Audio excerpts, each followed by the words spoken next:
प्रिय विद्यार्थियों नमस्कार। आज अपने कक्षा 10 प्रश्नावली 1.2 अंक गणित की आधारभूत प्रमेय के बारे में पढ़ेंगे। सबसे पहले गुणनखंड। किसी संख्या को दो या दो से अधिक संख्याओं के गुणनफल के रूप में लिखने पर सभी संख्याएं उसके गुणनखंड कहलाती हैं। जैसे 20 बराबर 2 गुणा 10, 20 बराबर 1 गुणा 10 गुणा 2, 20 बराबर 4 गुणा 5, 20 बराबर 2 गुणा 5 या 20 बराबर 1 गुणा 20। ये सभी इसके गुणनखंड होगी। अभाज्य गुणनखंड। यदि किसी संख्या को केवल अभाज्य संख्याओं के गुणनफल के रूप में लिखें तो वे संख्याएं अभाज्य गुणनखंड कहलाती हैं। जैसे 20 बराबर 2 गुणा 5, ये सभी इसके अभाज्य गुणनखंड हैं।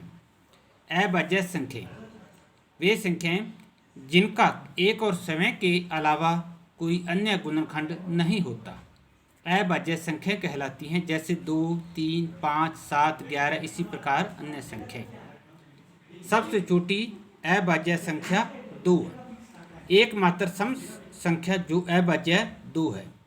एक न तो भाज्य होती है न ही अभाज्य होती है। भाज्य संख्या वे संख्याएं जिनका एक और समय के अलावा कोई अन्य गुणनखंड विद्यमान हो भाज्य संख्याएं होती हैं। जैसे 12 बराबर 1 गुणा 12, 12 बराबर 3 गुणा 4, 2 गुणा 6, तो ये एक और समय के अलावा इसके गुणनखंड हैं, इसलिए 12 भाज्य संख्या है। HCF महत्तम समापवर्तक। संख्याओं में प्रत्येक उपनिष्ठ अभाज्य गुणनखंडों की सबसे छोटी घात का गुणनफल उस संख्याओं का HCF अर्थात महत्तम समापवर्तक होता है। LCM लघुत्तम समापवर्त्य। संख्याओं में प्रत्येक उपनिष्ठ अभाज्य गुणनखंडों की सबसे बड़ी घात का गुणनफल होता है। इसी प्रकार अपने प्रश्नावली 1.2 एक किसी भी संख्या को उसके गुणनखंड वृक्ष के रूप में लिख सकते हैं। जैसे 1000 इसके अभाज्य गुणनखंड होंगे 2 गुणा 2 गुणा 2 गुणा 5 गुणा 5 गुणा 5, यानी इसका गुणनखंड वृक्ष बनाएंगे तो 2 गुणा 500, 2 गुणा 500 को फिर 250, 250 को 2 गुणा 125, 125 5 गुणा 25, 5 गुणा 5। अंक गणित की आधारभूत प्रमेय। प्रत्येक भाज्य संख्या को अभाज्य संख्याओं के गुणनफल के रूप में व्यक्त किया जा सकता है। यह गुणनखंड अभाज्य गुणनखंडों के आने वाले क्रम के बिना अद्वितीय होते हैं। जैसे 30 बराबर 2 गुणा 3 गुणा 5, 3 गुणा 5 गुणा 2, 5 गुणा 2 गुणा 3। अंक गणित की आधारभूत प्रमेय का उपयोग संख्याओं के HCF व LCM ज्ञात करने के लिए किया जाता है। प्रश्नावली 1.2 पहला सवाल, निम्न संख्याओं के अभाज्य गुणनखंड के गुणनफल के रूप में व्यक्त कीजिए। 140, तो सबसे पहले यहाँ उस संख्या का भाग दिया जाता है जो अभाज्य संख्या होती है। जैसे 140 पर सम संख्या लेकर 2 का भाग दिया 70, फिर 2 का दिया 35, 5 का दें 5 7 35, 7 1 7, अर्थात 140 के अभाज्य गुणनखंड 2 गुणा 2 गुणा 5 गुणा 7। इसी प्रकार 5005, तो सबसे पहले अभाज्य संख्या यहाँ 5 एक एकांक, तो 5 से भाग दिया 1001। इसी प्रकार यहाँ अभाज्य संख्या का ही भाग देना है, 7 11 और 13 का भाग देते हुए, तो 5005 के अभाज्य गुणनखंड 5 गुणा 7 गुणा 11 गुणा 13 हो जाएंगे। 11 गुणा 13 इसके अभाज्य गुणनखंड हो जाएंगे। इसी प्रकार आप इन संख्याओं को भी अभाज्य गुणनखंड करेंगे और अपने व्हाट्सएप ग्रुप विद्यालय के व्हाट्सएप ग्रुप में इसका उत्तर लिखकर भेजेंगे। 156, 3825 और 7429 के अभाज्य गुणनखंड करेंगे। इसी प्रकार इसका दूसरा सवाल, पूर्णांकों के निम्नलिखित युग्मों के HCF और LCM ज्ञात कीजिए तथा इसकी जांच कीजिए कि दो संख्याओं के गुणनफल बराबर उनका HCF और LCM, यानी कि दोनों संख्याओं का गुणनफल और उनके HCF और LCM का गुणनफल बराबर होता है। जैसे 26 और 91 तथा 510 और 92, 336 और 54। तो सबसे पहले अपने लिया 336 और 54, तो सबसे पहले इनके अभाज्य गुणनखंड कर दिए, 2 से 168, 2 से 84, फिर 2 से भाग दिया 42। ये ध्यान रखना है, इसके इस साइड में केवल अभाज्य संख्या ही आएंगी। इसी प्रकार 54 में 2 का भाग दिया 27, 3 का दिया 9 3 27, 3 3 9 3 एकम 3। तो इसके जब अभाज्य गुणनखंड लिखेंगे 336 के 2 गुणा 2 गुणा 2 गुणा 2 गुणा 3 गुणा 7, यदि इसको घात के रूप में लिखेंगे तो इसमें 2 4 बार आया है, तो 2 की घात 4 गुणा 3 गुणा 7। इसी प्रकार 54 के अभाज्य गुणनखंड को जब घात के रूप में लिखेंगे 2 गुणा 3 की घात 3, अर्थात 3 इसमें 3 बार आया है। तो HCF ज्ञात करने के लिए तो अभाज्य गुणनखंड की छोटी घात को लिया जाता है। तो अपने देखते हैं दोनों में, इसमें 2 की घात 4 है, इसमें 2 की घात 1 है, तो 2 की घात 1 लेंगे।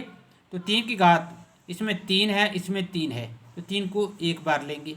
7 की घात इसमें 1 है, इसमें 0 है, यानी यहाँ 7 नहीं है, इसलिए 7 को छोड़ देंगे HCF के लिए। तो 2 3 6, इसका HCF यानी महत्तम समापवर्तक 6 होगा। LCM के लिए बड़ी घात लेते हैं, 2 की घात 4, 3 की घात 3 बड़ी है, 3 गुणा 7 की घात 1 बड़ी है। जब इसका गुणनफल करेंगे तो इसका गुणनफल होता है 3024। इस प्रकार इनका HCF 6 और LCM 3024 आता है। फिर इसके उत्तर की जांच करेंगे कि दोनों संख्याओं का गुणनफल HCF और LCM के गुणनफल के बराबर है। माना कि दोनों संख्या A गुना B है, एक संख्या A है और दूसरी B है, तो A का मान है 336, B का मान 54। जब दोनों का गुणा किया तो 18,144। इसी प्रकार जब 3024 को 6 से गुणा करें तो 18,144। अतः दोनों संख्याओं का गुणनफल बराबर HCF गुणा LCM होता है। इसी प्रकार 26 और 91 का HCF और LCM ज्ञात करने। तो 26 बराबर 2 गुणा 3, 91 बराबर 7 गुणा 1 13, तो 91 बराबर 7 गुणा 13। तो HCF 26 91 का लेंगे तो छोटी घात 2 इसमें नहीं, इसको छोड़ देंगे, 7 इसमें नहीं, इसको छोड़ देंगे, 13 दोनों में है, तो 13 इसकी HCF हो जाएगा। LCM के लिए बड़ी घात लेते हैं, यानी 2 बड़ी घात इसकी, 2 की घात 1 है 2 लेंगे, 7 की घात 1 है तो 7 लेंगे, 13 की घात 1 है तो 13 लेंगे, इनका गुणा करेंगे तो 182। इसी प्रकार इनका गुणनफल करेंगे तो हम देखते हैं कि दोनों संख्याओं का गुणनफल 26 और 91 का 2366, LCM और HCF का गुणनफल 2366। इसी प्रकार ये बराबर है। इसी प्रकार 510 और 92 का HCF और LCM ज्ञात कर इसका ये दोनों संख्याओं का गुणनफल और HCF को LCM का मिलान करते हुए इसका उत्तर आप विद्यालय के व्हाट्सएप ग्रुप में जरूर भेजेंगे। इसी प्रकार अपने आगे करते हैं। अभाज्य गुणनखंड विधि द्वारा निम्नलिखित पूर्णांकों के HCF और LCM ज्ञात करना। इसके अंदर अपने दे रखे हैं 12 15 और 21, 17 23 और 29, 8 9 और 25। तो सबसे पहले अपने 12 15 और 21 का करते हैं। तो सबसे 12 के गुणनखंड हो जाएंगे 2 की पावर 2 गुणा 3, 15 के हो जाएंगे 3 गुणा 5, 21 के हो जाएंगे 3 गुणा 7। तो HCF के लिए न्यूनतम घात लेनी है, तो हम तीनों में देखते हैं 3 की घात 1 सबसे कम है, और 2 की घात यहाँ 2 है, यहाँ 2 नहीं है, 7 है यहाँ 7 इसमें नहीं है, इसलिए इसका HCF 3 हो जाएगा।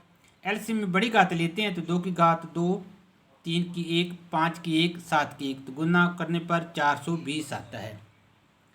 इसी प्रकार इनका HCF 3 और LCM 420 हो जाएगा। इसी प्रकार 17 23 और 29 जब इसका गुणनखंड करते हैं तो 1 गुना 17, क्योंकि सारी अभाज्य संख्याएं हैं, तो जब सारी अभाज्य संख्याएं हैं तो इसके अंदर कोई भी ऐसी दूसरी संख्या नहीं है जो सबके अंदर आती हो, तो इस प्रकार इनका HCF केवल 1 हो जाएगा और LCM इन सारी संख्याओं का गुणनफल हो जाएगा। इस प्रकार इनका HCF 1 और LCM 11,329। प्रिय विद्यार्थियों, आप 8 9 और 25 का HCF और LCM ज्ञात करेंगे और विद्यालय के व्हाट्सएप ग्रुप में जरूर भेजेंगे। इसी प्रकार HCF 306 और 657 बराबर 9 दिया है, तो LCM ज्ञात करना है। तो हमें पता है कि दोनों संख्याओं का गुणनफल उनकी HCF और LCM के गुणनफल के बराबर होता है। हमें LCM ज्ञात करना है, इसलिए HCF इन दोनों के बटे में आ जाएगा। तो ऊपर दोनों संख्याएं 306 657 बटे 9, तो 9 का इससे काटेंगे तो 34 बार कटा, 34 को 657 से गुना किया तो LCM में आ गया 22,338 उत्तर।